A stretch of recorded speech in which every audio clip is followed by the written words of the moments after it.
बघा, आज मी बनवली आहे रसरशीत अशी गव्हाची खिचडी। ही आजची रेसिपी माझी फसली होती, परंतु तुम्हाला वाटत असेल दिसायला तर अप्रतिम दिसते।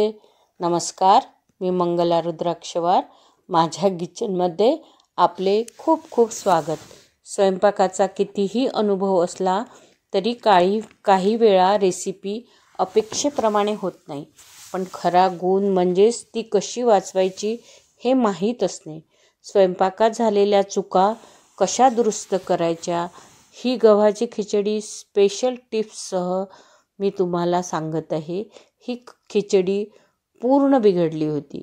जशी मी बनवली तशी ती कोणी खाऊ शकले नसते, पण माझ्या 55 वर्षाच्या स्वयंपाकाच्या अनुभवाने मी ती दुरुस्त केली आणि शेवटी खूप चवदार बनली। चला तर मग पाहूया गव्हाची खिचडी बनवताना कोणत्या चुका टाळायच्या आणि झाल्यास त्यातून चव कशी वाढवायची। ही खिचडी बनवण्यासाठी 1 कप गहू स्वच्छ धुवून 5 ते 6 तास भिजवून घेतले। त्यानंतर चाळणीवर पाण्यातून काढून ठेवले। एका कापडात हे गहू बांधून ठेवायचे। भारतात गरम वातावरण असते, त्यामुळे एका रात्रीत छान मोड येते। मी ही रेसिपी ऑस्ट्रेलियात शूट करत असल्यामुळे थंडी आहे इथे। मी हे गहू कापडात बांधून मायक्रोवेव्हमध्ये ठेवले। पहा, छान याला मोड आली आहे। आणखी 1 दिवस ठेवले असते तर आणखी मोड आली असते। यासाठी आपण वाटण बनवून घेऊ। खलबत्त्यात 1 लसणाची पाकळी, 2 हिरव्या मिरच्या, थोडासा अद्रक, कोथिंबीरीच्या काड्या आणि कोथिंबीर, 5-6 पानं कढीपत्त्याचे, अर्धा चमचा जिरे। खलबत्त्यात सगळे जिन्नस वाटून घेऊ। अगड-दगड वाटायचे।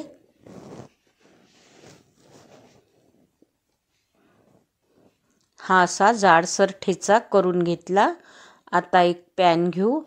पॅनमध्ये 1 चमचा तेल, 1 चमचा जिरे, कढीपत्ता, हिंग,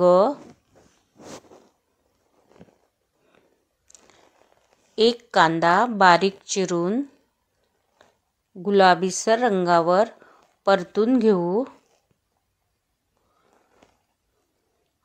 कांद्याला गुलाबी रंग आल्यानंतर यामध्ये हा जाडसर ठेचा घालून घ्यायचा।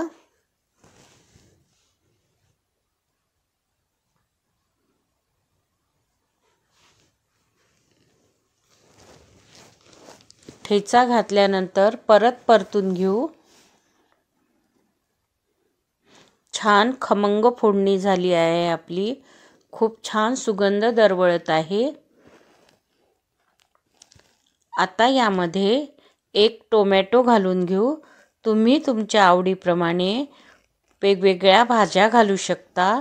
यामध्ये मटर, वाटाणे, कणसाचे दाणे, फ्लावर असे निरनिराळ्या भाज्या तुम्ही यामध्ये घालू शकता।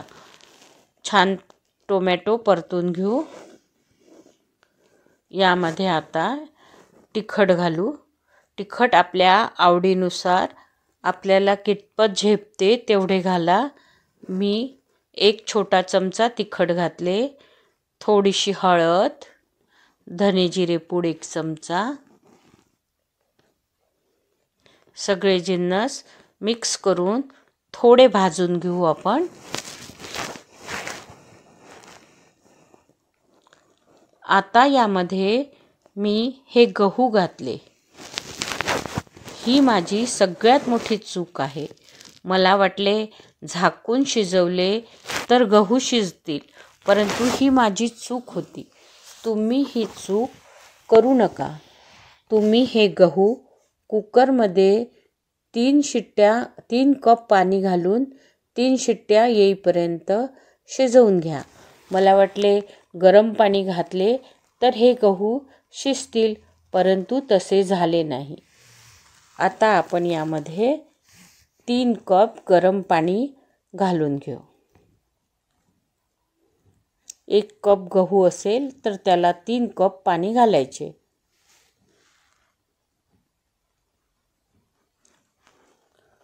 अशी रेसिपी केल्यामुळे ही रेसिपी माझी फसली. इथेच माझी थोडी चूक झाली, पण त्याची एक चांगली युक्ती आहे. ही खिचडी मी कुकरच्या भांड्यात काढून 3 शिट्ट्या काढून घेतल्या. त्यामुळे खिचडी छान मऊसूत शिजली.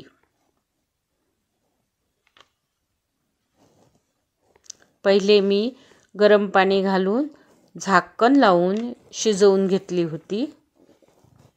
10 मिनिटे शिजवले तरीही माझे गहू शिजले नाही. त्यानंतर मी कुकरमध्ये ही खिचडी परत शिजवली.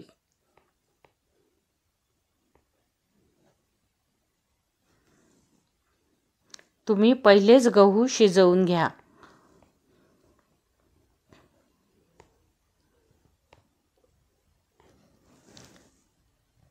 आता यामध्ये आपण 1 चमचा चाट मसाला घालून घेऊ.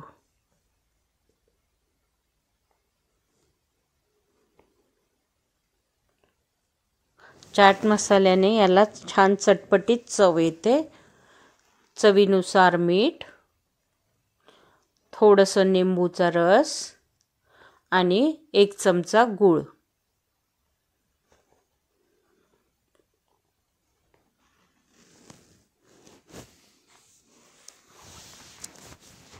ही खिचडी मी कुकरच्या भांड्यामध्ये ठेवून परत शिजवून घेतली. यामध्ये 1 चमचा तूप घालून घेऊ. कुकरमध्ये शिजवल्यामुळे छान मऊसर अशी चवदार खिचडी तयार झाली. तुम्हीही कधी चूक झाली तर घाबरू नका. दुरुस्तीची नेहमीच युक्ती असते. मी हा व्हिडिओ बनवणार नव्हती, परंतु विचार केला ही खूप स्वाभाविक आहे. पदार्थ कसा वाचवता येईल हे महत्त्वाचे आहे. तर कशी आहे माझी फसलेली गव्हाची खिचडी? साधी, पौष्टिक, चवदार. कधीही स्वयंपाक करताना चूक झाली तरीही काळजी करू नका. अनुभव आणि थोडी कल्पकता चव वाचवतेच. तुम्ही ही रेसिपी करून बघा. तुम्हाला कशी वाटली हे कमेंटमध्ये नक्की सांगा. स्वयंपाक नेहमी आनंदाने करा. व्हिडिओला लाईक करा आणि माझ्या किचनला सबस्क्राईब करायला विसरू नका. भेटू पुढच्या रेसिपीत. धन्यवाद.